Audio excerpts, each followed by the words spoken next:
The Brockville Museum acknowledges that the land on which we gather, exchange ideas, and share our past, present, and future is the traditional territory of the Anishinaabe, the Haudenosaunee, and the Wendat peoples. Looking around Brockville, it's easy to find many old buildings, and if you look closely, you may be able to find some interesting architectural elements. Welcome to Brockville's Museum's Building Brockville series, where we will explore some of the different architectural styles that can be found around the city.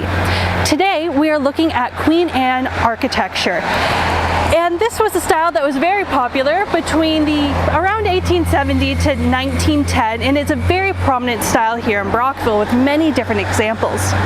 This style became very popular in the late 1800s with wealthy families that wanted to display their success, and Brockville had many wealthy families in the late 1800s. These houses were meant to be occupied by a single family, but the larger homes could also house any extended family members and any servants that the family could possibly want. The craftsmanship of these houses is often considered extremely high and is a mishmash of elements of various styles that can make them rather difficult to identify, particularly when there are actually different types of the Queen Anne style. For example, the house behind me is built in the stick style, but is still considered a Queen Anne.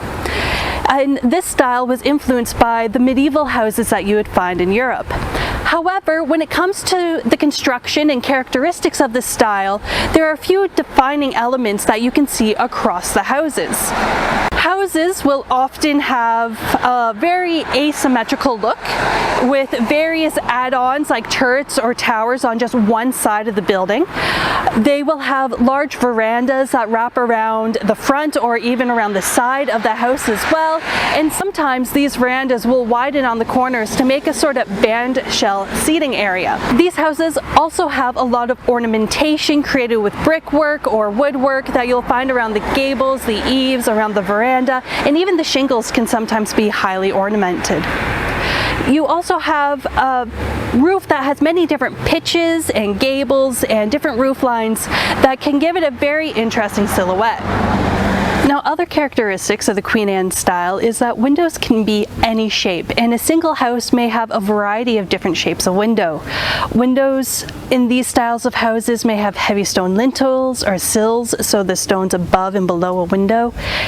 They also have an outer facade that will have various different textures, often used in the same building, such as clapboard siding, distinct fishtail shingles that you may find around the roofline and along the gables, and they'll also use brick and the stick style like we saw.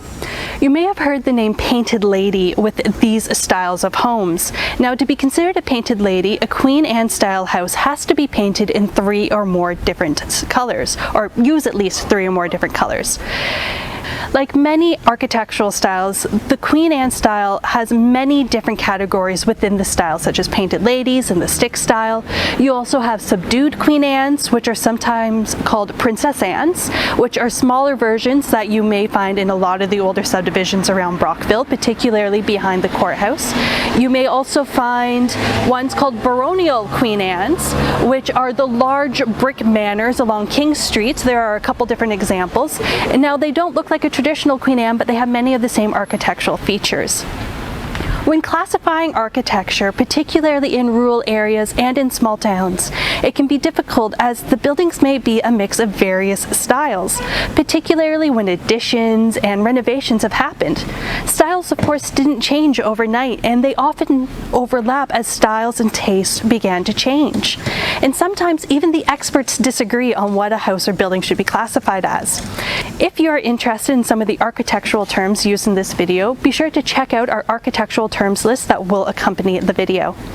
There are many old houses in Brockville that are Queen Anne's in the city's older neighborhoods. If you decide to go out and investigate and find some of these Queen Annes and look around in some of these older neighborhoods, be sure to abide by private property laws. Thank you for joining us today as we explore Brockville architecture, and next time you're walking around your neighborhood, take a look around because you never know what you may see.